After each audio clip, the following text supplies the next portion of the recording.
한 번 실수는 병가지 상사다. 이제 이런 이야기가 있어요. 사람은 누구나 실수할 수 있다. 이제 이런 얘기 아니겠어요? 근데 결정적 실수는요, 트라우마로 남아요. 그래서 더 오래, 더 깊이 박혀요. 우리 모두는 다 그냥 가벼운 실수는 해요. 뭐 실수 없는 사람이 어디 있어요? 그런데 이제 결정적 실수는 오랜 세월이 이제 가슴에 남아요. 근데 사람과의 관계 속에서의 이 실수가 굉장히 오래 남아요. 그러니까 너무 고통스러워요. 우리가 물건을 깬다? 물건 깨지는 실수 금방 잊어버려요. 교통사고도요, 교통사고 나가지고 그냥 뭐 차 좀 다치고 이러는 거 금방 잊어버려요. 안 그래요? 저도 뭐 교통사고가 없었나요? 교통사고 있었는데 그거 별로 생각도 안 나요. 그런데 이제 사람 사이에서의 실수, 이거는 아주 가슴에 오래오래 박혀요. 그래서 저는 몸의 실수보다 마음의 실수가 우리를 더 힘들게 한다라고 하는 거예요. 이제 예수께서 십자가를 지셨잖아요. 언제? 지난주에 이제 십자가 지신 거 아니겠어요? 그러니까 십자가를 지셔야 되는 그러한 그 절망적 상황, 두려움 가운데에 놓여져 있던 베드로, 베드로가 예수님을 3번씩이나 모른다고 부인했잖아요. 결정적 실수거든요. 그러니까 그냥 가벼운 실수는 그냥 넘어가도 돼요. 그런데 이건 결정적 실수예요. 한 여종이 뭐라고 이야기를 해요? 이 사람도 그와 함께 있었느니라. 이제 이렇게 이야기를 해요. 그러니까 베드로한테 사람들한테 이 사람도 그와 함께 있었느니라 이렇게 얘기를 해요. 그러니까 여기다 대놓고 베드로가 뭐라고 이야기를 해요? 이 여자여, 내가 그를 알지 못하노라. 나 이 사람 예수 이 사람 몰라. 이제 이렇게 이야기를 하는 거예요. 그때 얼마나 가슴이 철렁 내려앉았을까요? 마치 글쎄요. 저는 왜 그런 게 없었는지는 모르겠어요. 어렸을 때에 저희 어머님이 이렇게 길거리에서 장사를 하셨잖아요. 장사를 하시는데도 우리 친구들이 이렇게 그 앞을 이렇게 지나가면은 나는 우리 친구들 이렇게 붙잡고 인사해 우리 엄마야. 저는 그게 창피하지 않았어요. 그리고 나는 그렇게 해야만 된다라고 저는 생각을 했어요. 근데 이렇게 책들을 읽어보면은 그 아버지들이, 노점상 하는 아버지들이 굉장히 그게 가슴에 남는 모양이에요. 자기 아들이 이렇게 옆에 지나가는데 자기 아들이 자기 아버지가 창피하니까, 노점상 하는 아들이 창피하니까 돌아서 가는, 아버지 앞에 가지 않고 이렇게 돌아서 갔다라고 하는 게 그게 어머니의 가슴에, 이 아버지의 가슴에 확 박혔던 모양이에요. 그리고 그건 또 이제 그 아들도 또 나중에 장성해서도 그 얘기를 하더라고요. 내가 제일 부끄러웠던 것은 우리 아버지가 그 길거리에서 장사하실 때에 우리 친구들하고 이렇게 같이 어깨동무하고 가면서 그 앞에 지나가지 않고 그냥 아버지 모르는 사람인 것처럼 해가지고 그냥 골목으로 그냥 이렇게 갔다라고 하는 게 이게 가슴에 남았다고 이제 이야기들을 해요. 예수님이 사실은 베드로가 이 여자가 이 사람도 그와 함께 있었느니라 이렇게 이야기할 때에 그래 나 있었다. 나 예수님 제자야. 이렇게 얘기했으면 얼마나 좋았을까요? 그런데 거기다 대놓고 이 여자여 내가 그를 알지 못하노라 이렇게 얘기를 했으니 그 얘기를 듣는 예수님도 가슴이 아팠을 것이고 그 얘기를 하는 베드로도 얼마나 가슴이 뜨끔했을까요? 그런데 또 조금 있다가 그 옆에 있던 사람이 하는 얘기가 너도 그 도당이라. 너도 그 무리잖아. 같이 몰려다녔잖아. 이렇게 이야기를 하는 거예요. 그럼 너기다 대놓고 그래 나도 몰려다녔다. 나 예수님 제자야. 이렇게 얘기했으면 참 좋았을 뻔했는데 이 사람아 나는 아니로라.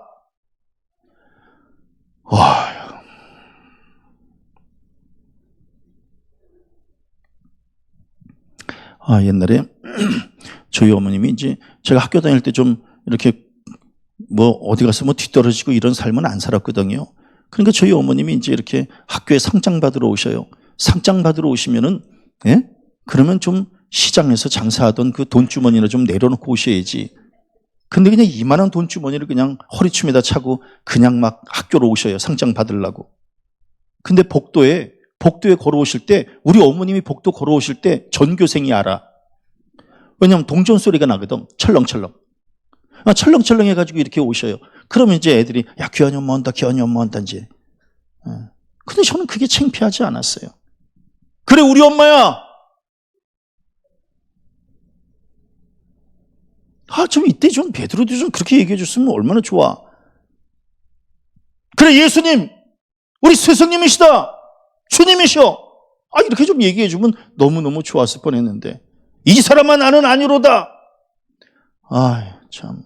그리고 이제 성경에 보면 1시간 정도 지났어요. 1시간 정도 지나서 어느 한 사람이 또 와서 뭐라고 얘기해요? 이는 갈릴리 사람이니 참으로 그와 함께 있었느니라. 이제 이렇게 이야기를 하는 거예요. 마지막 기회예요. 우리 흔히 삼세판이라고 그러잖아요. 마지막 기회야. 이때 마지막 대답으로 그래 나 예수님 제자다. 이렇게 했으면 좋았을 뻔했는데 세상에 이 사람아 나는 네가 하는 말을 알지 못하는 너 무슨 소리라고 앉아있는 거야? 전혀 알아듣지 못할 얘기하고 있네. 이렇게 얘기를 했으니 참 예수님이 얼마나. 저는 다윗이 우리가 이제 다윗의 인생을 이야기할 때에 밧세바를 범한 거 이게 이제 다윗의 인생의 가장 큰 결정적 실수 아니었겠어요. 그런데 베드로의 인생을 이야기할 때에 예수님이 이렇게 3번씩이나 부인한 것은 굉장히 결정적인 실수를 한 거예요. 왜? 수제자였잖아요. 다른 사람도 아니고. 그리고 예수님에게 가장 큰 은혜를 입었던 사람이었잖아요. 그러면 마지막 순간까지 예수님의 편에 섰어야지요. 근데 그걸 잘 못하는 거예요.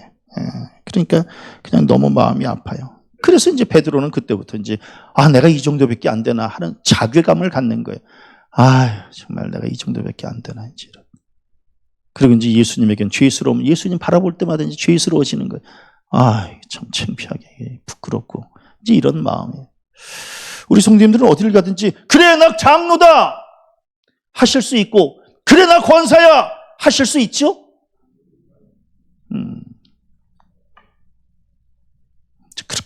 그렇게 해야 이제 영적 자존감을 이제 갖는 거거든. 그런데 그냥 누가 그랬다잖아요. 생전 교회 직장 생활하면서도 생전 교회 다녔다는 얘기를 안 하는 거야. 그러다가 이제 교통사고가 나가지고 이제 병원에 입원을 했어요. 병원을 입원했는데 이제 목사님이 신방을 갔어요. 근데 목사님이 신방하고 있는 중에 회사원들이 병문안을 온 거예요.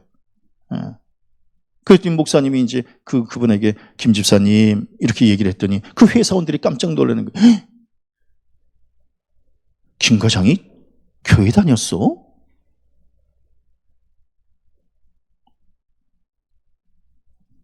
교회 다닌 사람이 그러면 여태까지 그렇게 회사 생활을 그렇게 했어? 응?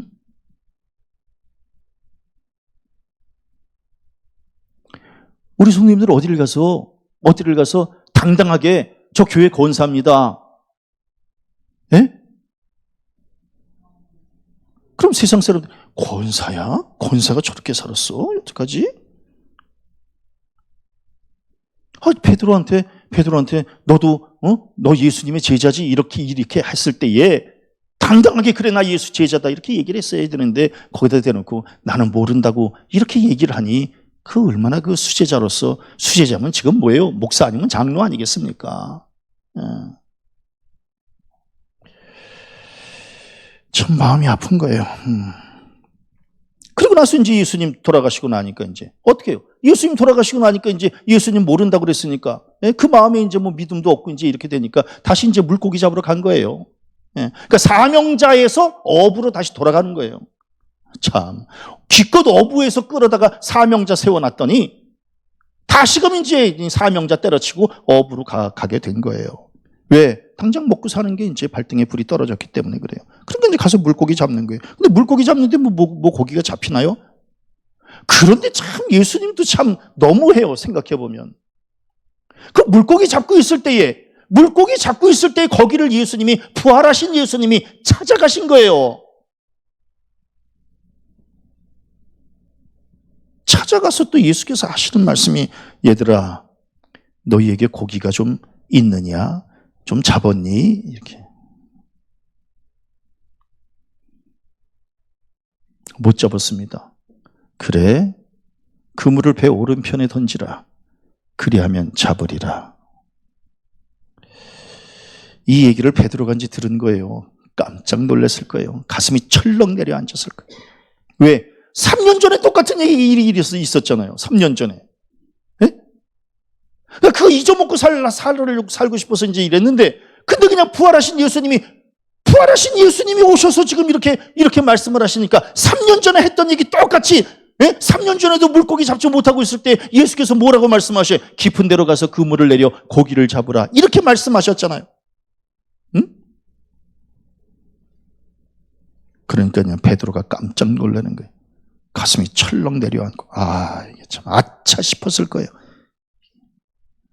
이게 참. 그러니까 이게 죄 지은 사람은요, 다른 사람은 몰라요. 죄 지은 사람만, 이 얘기 다른 사람이 들었을 때는 그냥 뭐 그러려니 하지만, 이거 3년 전에 이 얘기 들었던 이 베드로는 가슴이 철렁 내려앉았을 거예요. 아차. 그래서 저희 말씀 보면서, 하나님은, 예수님은 우리가 그렇게 한 번 실수했다 그래서 완전히 내치시는 하나님이 아니라 어떻게 썼는지 다시 한번 기회를 주시는 하나님이시고 다시금 일으켜 세워서 써주시는 하나님이고, 그래서 저 아주 이 말씀을 보면서 참 너무 감사하다. 초목사라고 왜 실수가 없었겠어요? 그럼에도 불구하고 하나님이 다시 건져주셔서 다시 써주시는 이 은혜가 너무 감사한데, 그래서 뭐예요? 처음부터 다시 시작하려는 거예요. 그래서 3년 전에 그 이야기를 똑같이 해주시는 거거든요. 처음부터 다시 시작해라. 처음에 그 기억을 다시 되살아나게 만드는 거예요. 그래서 첫신앙, 첫사명, 첫사랑 이거를 회복시키시려고 하는 거예요. 그래서 예수님이 이 베드로를 뭐라고 불러요? 참 놀라워요. 요한의 아들 시몬아 이렇게 불러요. 오늘 성경 말씀에 요한의 아들 시몬아 이렇게 부르고 있어요. 예전에 베드로가 예수님에 대해서 주는 그리스도시요 살아계신 하나님의 아들이십니다 이렇게 고백하잖아요. 이렇게 고백할 때에 예수께서 뭐라고 말씀하셔요? 바요나 시모나라고 하는 게, 바요나 이거는 요한의 아들이라고 하는 뜻이에요. 요나 이건 요한이라는 뜻이죠. 아들이라고 하는 뜻이에요. 그래서 바요나 시모나라고 하는 것은 요한의 아들 시모나 이 뜻이에요. 그런데 예수께서 요한의 아들 시모나, 바요나 시모나, 내가 복이 있도다 이렇게 말씀하시면서 뭐라 그래요? 너를 이제 베드로라 이렇게 말씀하시는 거예요. 그러니까 예수께서 베드로라고 하는 새로운 이름을 그때 3년 전에 주셨잖아요. 그런데 3년 뒤에 지금 다시 요한의 아들 시모나 이렇게 부르시는 거예요. 예수님은 처음에 그 신앙으로 다시 돌아가려는 거예요. 정확하게 예수님은 기억하고 계셨던 거예요. 처음에 네 이름이 시몬이었지. 근데 네 이름 시몬을 내가 베드로라고 해줬잖아. 그런데 이 베드로라고 하는 이 이름대로 살지 않았지. 그래서 나를 시험하고 나를 부인하고 그랬지. 이제 다시 처음에 그 이름으로 돌아가는 거예요. 그래서 요한의 아들 시모나 이렇게 지금 말씀하시는 거예요. 그러면서 그 첫사랑, 첫신앙을 회복하려는 거예요. 우리 성도님들, 사실 우리 처음에 뜨거웠잖아요. 네? 처음 예수 만나서 막 가슴이 막 뜨거웠잖아요.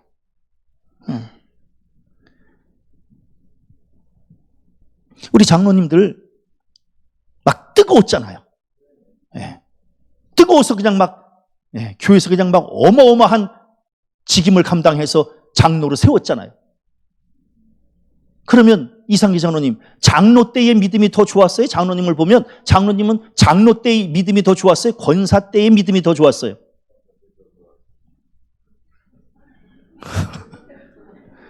우리 장로님의 정확한 고백이. 그럼 최 목사도 마찬가지. 그럼 최 목사 때의 믿음이 더 좋았겠어요?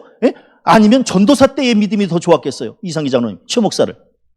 전도사 때 어떻게 그렇게 남 얘기를 편하게 하시고. 장로님 저 첫 목회 때요. 와, 정말 환상적이었거든요. 25살의 목회를 나가서 책상도 없어가지고 땅바닥에 엎드려서, 그 방바닥에 엎드려서 그냥 막 설교 준비했을 때 그 열정. 그때 그 신앙이 돼야 되는데, 그때 사례비 월 5만 원, 도소비 10,000원, 목회비 10,000원 합쳐서 월 70,000원을 받으면서 살았어요. 그때야 아무것도 두려운 게 없었어요. 그냥 내가 전도사로 부름을 받았다라고 하는 이거 하나만 가지고도 뜨끈뜨끈했거든요. 근데 지금 목사로 지금 이렇게 벌써 37년 이렇게 지금 목회하고 있는데 과연 그때 그 신앙이 아직 남아있는가?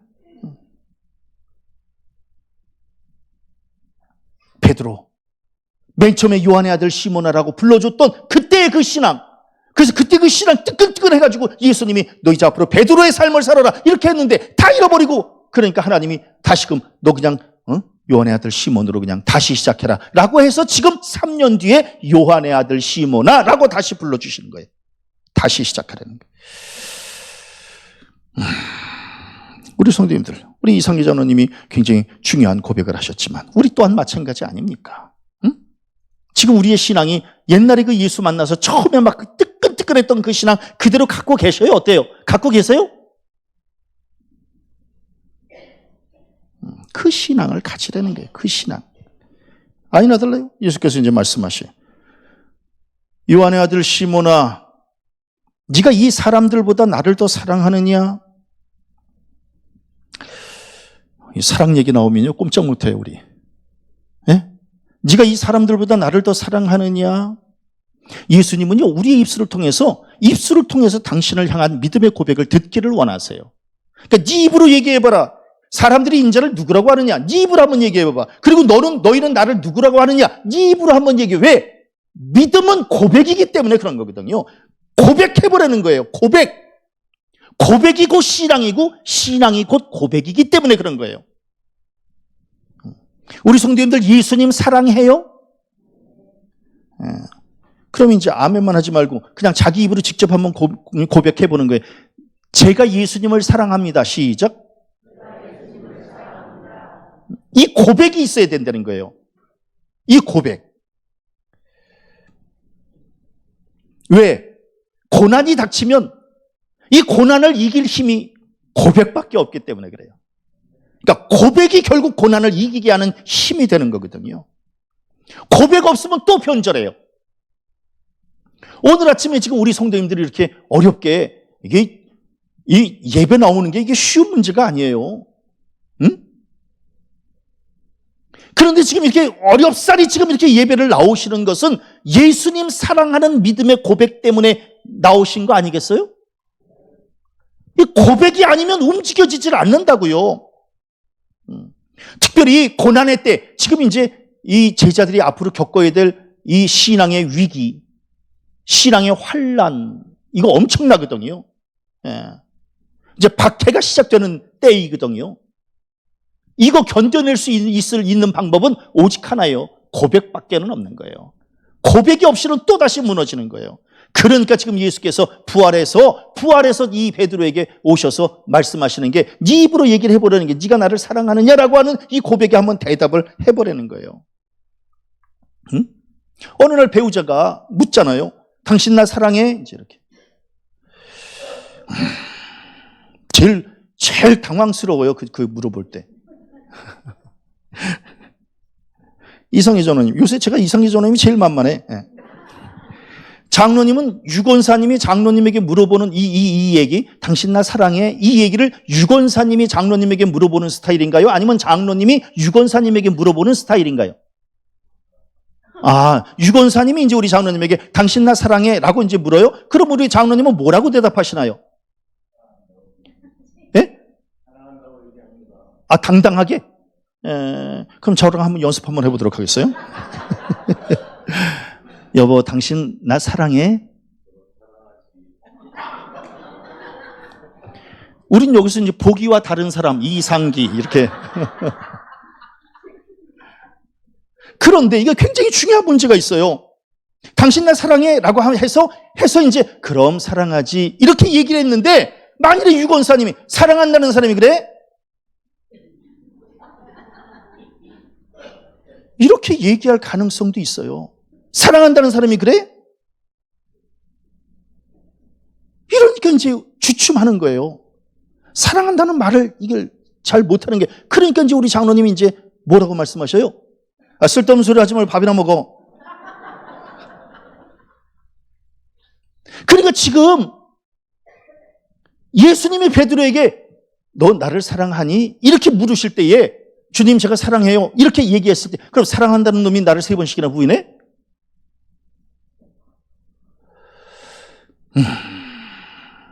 그러니까 나 사랑한다는 놈이 너 3번씩이나 부인하니?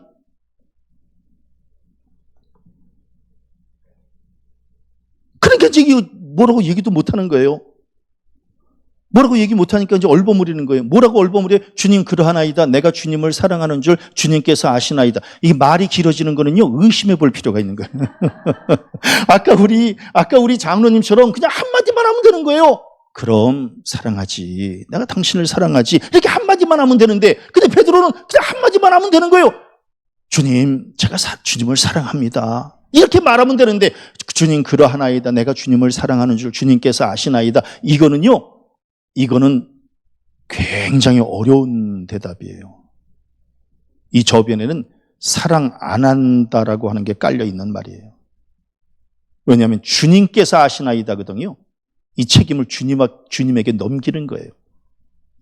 이거 굉장히, 그러니까 첫 번째 질문을 했을 때에 그냥 당당하게 제가 주님을 사랑합니다. 이제 이렇게 이야기를 했으면 참 좋았을 뻔했는데, 그것도 이제 대답을 제대로 못하는 거예요. 제대로. 이 대답이 장황하게 이렇게 늘어지잖아요. 그러면 뭔가 캥기는 게 있는 거예요. 아시면서 뭘 물어봐요. 이제 이렇게 얘기하는 거. 엊그저께 국민의힘 이렇게 토론회 하는 걸 이렇게 봤어요. 토론회 하는 걸 봤는데 A라고 하는 사람이 B라고 하는 사람에게 이거 했습니까? 안 했습니까? 그냥 간단하게 말씀하세요.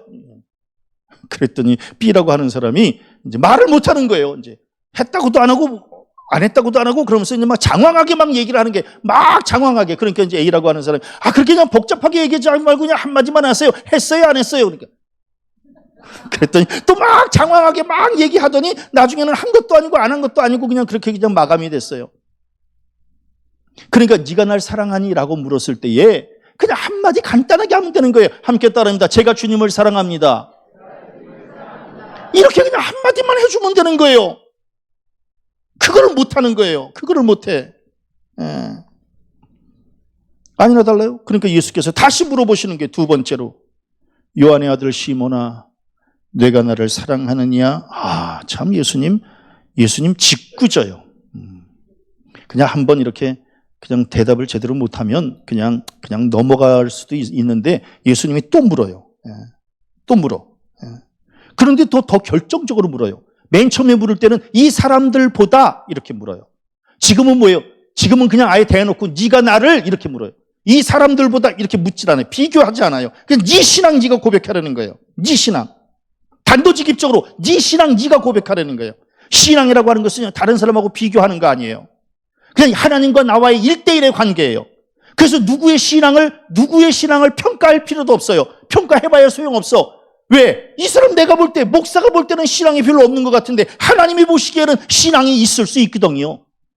그러니까 평가할 수 없어요. 그러니까 하나님 앞에서 자기 믿음 그냥 고백하면 되는 거예요. 너 나를 사랑하냐? 맨 처음에는 이 사람들보다 이렇게 비교하셨지만 이제 두 번째 물을 때는 그냥 즉각적으로 물으시는 거예요. 나 사랑하니? 너만의 신앙을 한번 고백해봐. 너만의 신앙. 우리 성도님들 자기만의 신앙이 있어야 돼요. 그래야 흔들리지 않고요. 그래야 고난을 이겨낼 수 있어요. 그러니까 두 번째 물었을 때 똑같이 얘기해요. 아직 안 바뀌었어요. 그럼 그러하나이다. 내가 주님을 사랑하는 줄 주님께서 아시나이다. 첫 번째 대답했던 거랑 똑같아. 아직도 안 바뀐 거예요. 왜? 아직도 예수님 3번 부인한 게 마음에 걸리는 거예요. 그러니까 이거 얘기할 수도 없고 안 할 수도 없고, 참 정말. 사실 고백은 진정성 갖고 하는 거거든요. 진정성을 가지고 해야 되는데 진정성을 갖고 하자니 양심에 걸리고. 그러니까 이걸 어떻게 했으면 좋겠어요. 그냥 배우자한테도 그냥 그럼 내가 당신 사랑하지 이렇게 얘기해 주면 참 좋은데, 근데 이 말이 참 쉽지가 않아요. 그럼 내가 당신을 사랑하지. 이 경상도 남자들은 또 이런 것도 더 못해. 양 장로님은 그럼 내가 당신 사랑하지 이런 말씀을 평소에 하셨어요? 자주요? 자주 하는 건 또 의심해 볼 필요가 있어요.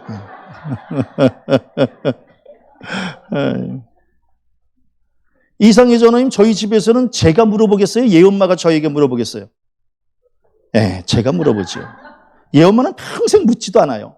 얘 엄마는요, 사랑하든지 말든지 신경도 안 써요. 근데 제가 물어봐요. 제가, 여보 나 사랑해? 이렇게 물어봐요. 그러면 얘 엄마는 100이면 100, 쓸데없는 소리 하지 뭐 밥이나 빨리 먹으라고. 참 이게, 그렇게 예수님이 두 번째 이렇게 물으시는 게, 두 번째 물으실 때에 대답을 할 수 없는 거예요. 그냥 똑같이 그냥 대답하는 게, 주님 그러하나이다. 내가 주님을 사랑하는 줄 주님께서 아시나이다. 이렇게 그냥 구렁이 담 넘어가듯이 그냥 막 넘어가려고 그러는 거예요. 아니나 달라요? 고통스럽지. 계속 물어보면 고통스럽습니다. 예? 그 예수님이 또 세 번째 또 물어봐요. 아, 예수님. 저는 예수님이 만일에 성이 있다면 최 씨라고 저는 얘기를 하고 싶어요. 와, 고집 있어요. 또 물어봐, 세 번째. 아니나 달라요? 그러니까 성경에 뭐라고 나와 있어요? 17절에 보니까 베드로가 근심하여 이르되, 근심, 고통스러운 거. 아, 또 물어봐. 입장 곤란하게. 그런데요, 예수님의 반복된 질문은 베드로를 근심하게 하려는 게 아니라 베드로를 그 신앙을 더욱더 굳건하게 하기 위함이에요. 그걸 알아야 돼요. 너 이 신앙 고백이 있어야 돼. 이 고백이 있어야 네가 살아남어. 에? 마지막 너 신앙 지키려면 이 고백이 있어야 돼. 우리 성도님들도 마찬가지예요. 고백을 놓치지 마셔야 돼요. 에. 그러니까 이제 거기서 이제 베드로가 이제 이야기를 해요. 뭐라고 이야기를 해요? 주님, 모든 것을 아시오매 내가 주님을 사랑하는 줄을 주님께서 아시나이다. 다 알잖아요. 참 너무 슬퍼요. 주님 모든 것을 다 아시오네. 주님 아시잖아요. 내가 주님을 사랑하는 줄 주님께서 아시잖아요. 제발 좀 네 번째 물어보지 마세요. 힘들어요, 주님. 그냥 여기까지만 해요. 힘들어요. 사실 예수께서 이 베드로를 힘들게 하기 위함이 아니거든요. 그의 과거의 죄와 그 실수를 씻어주시려고 하는 거거든요. 그리고 그 고백이 있어야 네가 앞으로 고난을 겪어낼 수 있다는 거거든요. 예? 그러면서 베드로에게 뭐라고 말씀해? 이 세 번 고백을 들으신 다음에 예수께서 하시는 말씀이 네가 젊어서는 스스로 띠띠고 원하는 곳으로 다녔거니와 늙어서는 내 팔을 벌리리니 남이 내게 띠띠우고 원하지 아니하는 곳으로 데려가리라 라고. 이거 다른 말로 하면 뭐예요? 순교하게 될 거라는 거예요. 어떤 순교에 네가 내 팔을 벌리게 되는 거예요.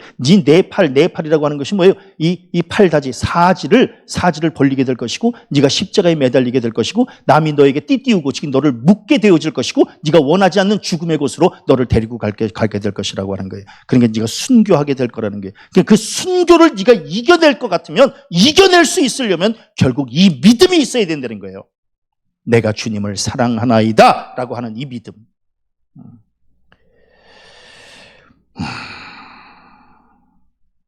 저는 이 말씀 묵상하면서 그런 생각이 들었어요. 규환아, 네가 나를 사랑하느냐? 이제 이런 물음. 이게 이제 규환아라고 하는 이 물음이지만 우리 성도님들은 규환아 대신에 자기들의 이름을 한번 넣어보세요. 주께서 지금 우리에게 말씀하고 계시는 게 누구야? 나를 사랑하니? 베드로의 고백이 중요한 게 아니라 나의 고백이 중요한 거예요. 제가 주님을 사랑합니다. 글쎄 사랑한다고 그러는데 신앙생활을 조금 더 정확히 해야 되는 거 아니겠니? 사랑한다고 말만 그러지 말고 진짜 신앙생활 해야 되는 거 아니겠니? 그러면서 3번씩이나 반복해서 저희들에게 물어보시는 거예요. 또 이제 마침내 고백을 했잖아요. 고백을 하니까 이제 예수께서 마침내 말씀하시는 거예요. 그렇구나. 그러면 내 어린 양을 먹이라. 내 양을 치라. 내 양을 먹이라.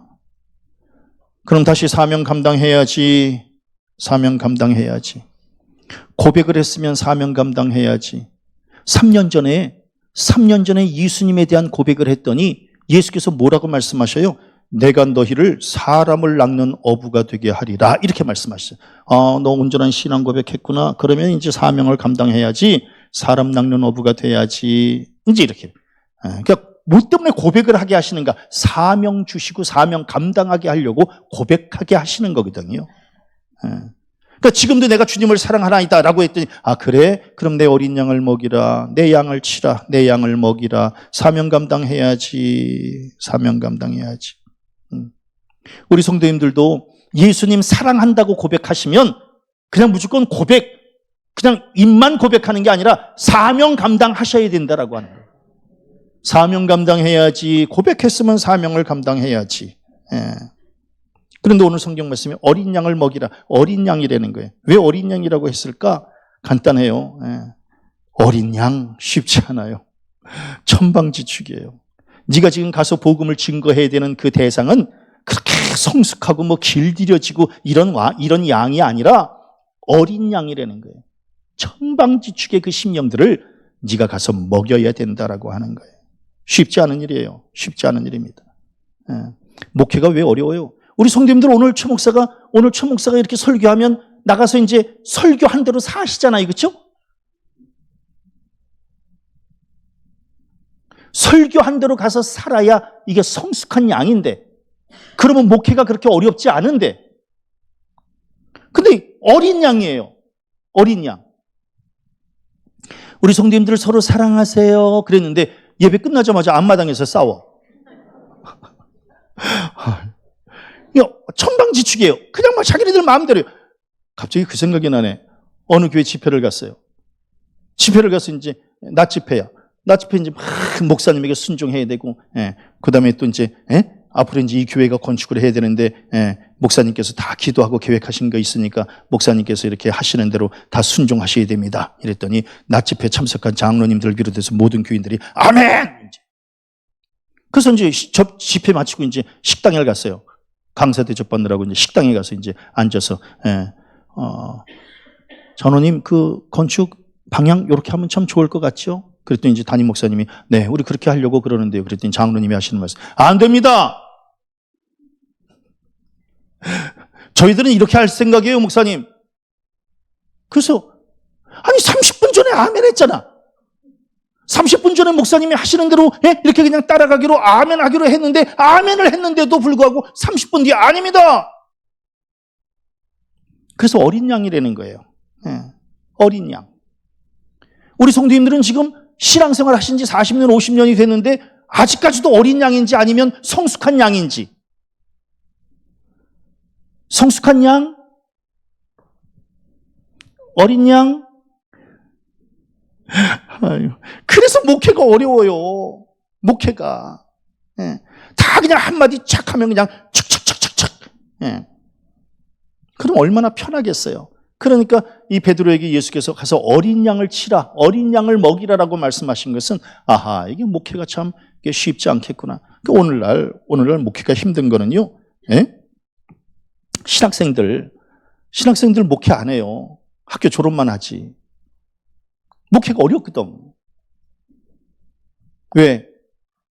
이 양을 목양이잖아요. 양을 키우는 게 이게 쉬운 일이 아니거든요. 그러니까 어려우니까 안 해요, 목회를. 신학교는 졸업해놓고. 교인들이 그냥 이렇게 목사가 그냥 설교한 대로 칙칙칙칙 하면 얼마나 좋겠어요. 그러니까 사명이 식은 거예요. 내가 이제 예수님 앞에 결단하고 주의 종이, 이제 엊그저께 우리 남녀내동 또 안수 받고 이제 이랬잖아요. 그럼 이제 안수 받았으면 이제 목회해야 되잖아요. 안 해요. 안 하는 사람 많아요. 그래서 요새 전도사 구하는 게 너무너무 하늘에 별 따는 것보다 더 힘들어요. 부목사 구하는 것도 힘들어요. 부목사도 안 해요. 고생한다고.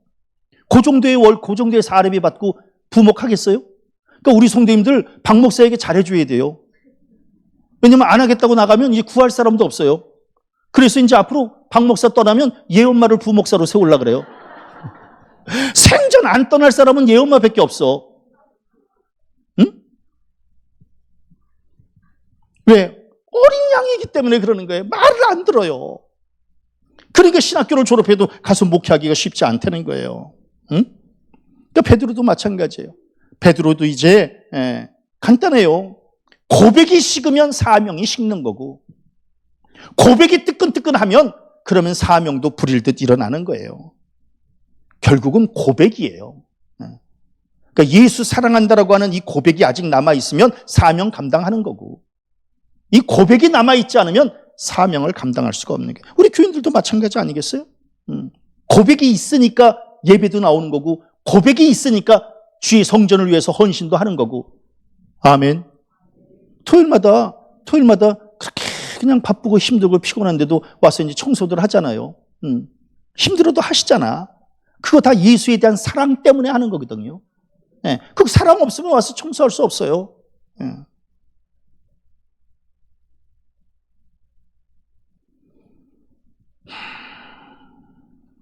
결국은 사랑이, 그 예수에 대한 사랑에 대한 고백이 뜨끈뜨끈하면 손과 발이 움직이게 돼 있는 거예요. 근데 이 고백이 식으면 손과 발도 냉랭해지는 거예요. 생각해 보세요. 이 더운 날 주방에서 불 켜가면서 식사 준비를 뭐 때문에 해요? 믿음 아니면 할 수가 없어요.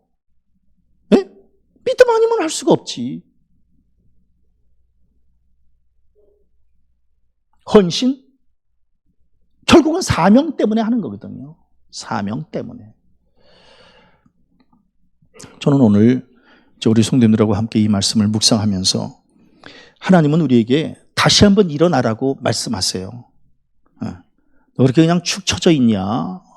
나는 지금 부활했는데 너 아직도 십자가 신앙이냐? 일어나야지. 다시 한번 좀 사명을 좀 이렇게 불일도 좀 일으켜야지. 너 진짜 나 사랑해? 네, 사랑합니다. 그러면 사명 감당해. 축 처져 있지 말고 일어서 사명 감당해야지. 우리 성도님들 이제 부활절 지냈잖아요. 부활절 이전에야 십자가 신앙으로 그냥 이렇게 신앙생활을 했다 하면 이제 부활절 이후에는 부활의 신앙으로 다시금 거듭나야지 않아요. 그거 하셔야 돼. 어떻게 목사가 일일이 다 구체적으로 이렇게 하셔야 됩니다. 이렇게 하셔야 됩니다. 어떻게 이야기를 하겠어요. 그러나 이제 부활 신앙으로 나아가고 예수에 대한 그 뜨끈뜨끈한 믿음의 고백을 다시금 일으켜 세워서 그래서 맡겨진 사명들 있는 곳곳에서 잘 감당함으로 부활 신앙으로 다시 든든히 서는 복된 성도들 되시기를 주님의 이름으로 간절히 축원합니다.